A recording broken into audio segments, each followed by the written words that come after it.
It's nesting time! 30 weeks na si Mommy Jack, mag-start na tayo bumili ng mga gamit ni baby. So, since nauuso na ang mga neutral color ngayon, mapa-girl or boy man ang baby mo, neutral colors ang nauuso. Kaya eto si Mommy Jack, nakisabay din sa uso. So, yan, bumili ako ng muslin blanket. Ayan, ganyan siya kalaki. Ang laki nito, in fairness. Sa malayuan, ganito siya, oh. Oh, malaki talaga siya. Half pa lang yan, ah. Ganyan talaga siya kalaki. Malaki siya, marami kayong magagawa.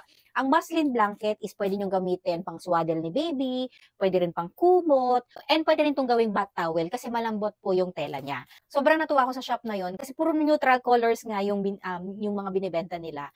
And in fairness naman sa tela nila, maganda po talaga. Ito yung pong malambitan. Ayan o, ang ganda ng tela niyan. This is gauze type na tela. Malambot to and very soft siya para sa skinny baby. And they have different neutral designs. So ito, one is this rainbow. And bumili din ako ng moon, star and moon. Kasi ito, rainbow din siya.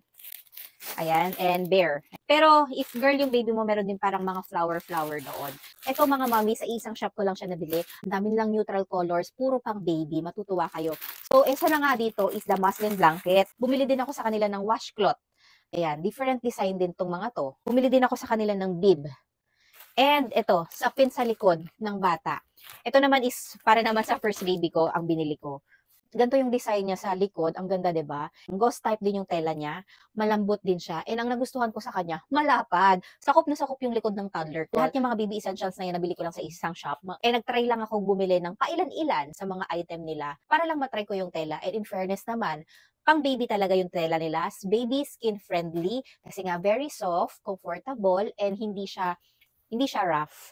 So, syempre, magugustuhan mo talaga yung mga designs nila. Itong mga to is lalabhan ko na lang para ready na talaga.